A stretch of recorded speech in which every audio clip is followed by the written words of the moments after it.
Bill with Get Down the Road, and today we're going to take a look at my Radio Shack.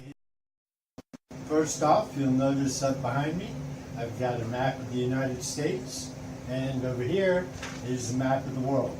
So they're on the wall. I do refer to them every now and then. I'm pretty good with geography. Up here is Murphy's Laws of Combat, and I'm sure we'll take a closer look at that. That's what's on the wall in my Radio Shack. Let's actually look at the toys. This is my operating position. I'm pretty much the only one that sits here. Right in front of me, I have my primary computer, and this is the position for a second computer. The one that I have here right now is the video editing computer. Over my shoulder here is all of my radio stuff. You'll note the primary thing is an ICOM 7300. This is a software-defined radio. It's essentially a sound card. It has several hardware tuning devices in it. There's a whole array of relays to shift the tuner in the radio, but for the most part it's solid state VFOs and a sound card for dealing with the audio frequency stuff. On top of it is a set of Heil ProSet 3 headsets. You can plug those into any hi-fi system anywhere, and the sound is true. And next to it is the ICOM least expensive microphone they make. It's the SM30. It's a condenser mic. It does have a push-to-talk on it and a lock, and there's a light on it when the lock is on, so you don't accidentally leave your radio keyed up. Right next to that is the Yaesu FT100D control set. All of the controls for the radio are on this little head that is sitting up on top. Underneath is the radio itself. This radio will do APRS. Radio will transmit 50 watts. There are also settings for 10 watts and 5 watts. The radio pulls 25 amps when it's transmitting on 50 watts. So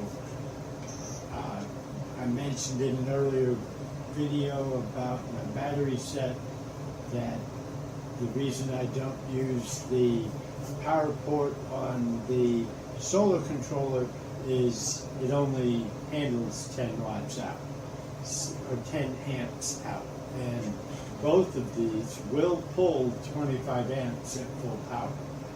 So you'll notice that the power supply is off. I'll go ahead and turn that on, and you should see the meter light up. It certainly jumped. It has a setting for amps, that's what it's on right now, and a setting for volts. So right between it is another one of the Rig Runner 4005s with the Anderson power poles.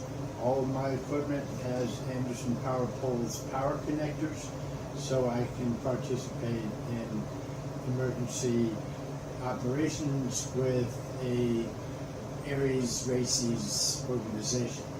So back to the radio, the big radio here, the ICOM 7300 will transmit from 1.8 megahertz, which is 160 meters, all the way up to 54 megahertz, which is 6 meters, and that's actually considered VHF. 160 meters is right at the bottom of the HF range. So all of the amateur bands right now in 2018 are covered by the 7300.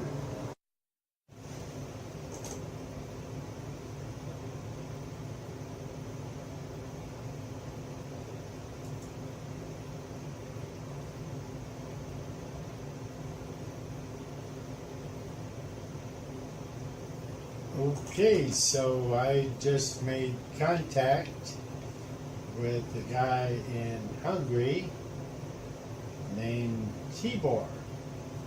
Tebby. I've talked to him before, and I'm going to go ahead and log that one on QRZ. There's Hungary. Alright, thanks Tibby. Good show. Pretty much all of this equipment is available for field operations. I don't have a whole lot tied down.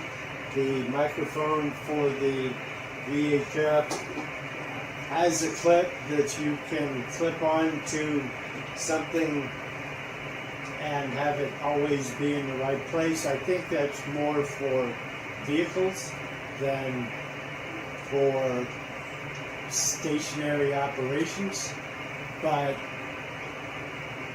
everything here is installed right now so that it can be easily removed and go with me. I don't have enough equipment right now to justify more permanent installations. You won't believe that when you see my antennas. So one thing I do want to demonstrate is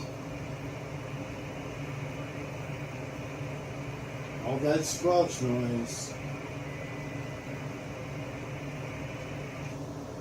goes away when you plug in the headphones. Yeah, okay, so that's surprising, but that's what the headphones are for. Radios don't work very well without antennas. I have 3 antennas that I'll show you in another video, but they all connect right up here at this antenna switch. There's one of them right now that's connected to the VHF radio. That one will do 440, 2 meters, and 6 meters.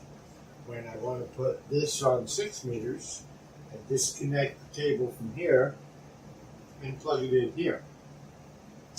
And move this switch over to the far position, like that.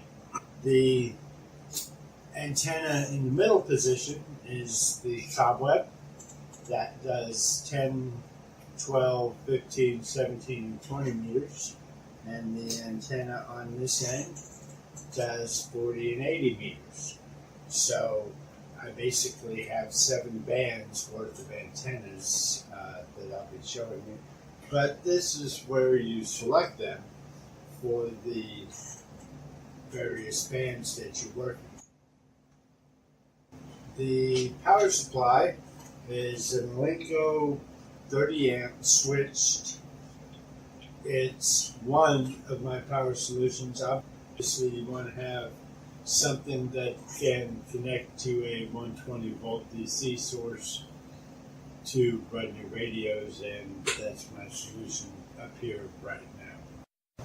Just because I know you're going to ask, this is Murphy's Laws of Combat. There are others. This set is mine. Pause the video if you want to read them all. Number 1 is you are not Superman. Alright, that's my shack.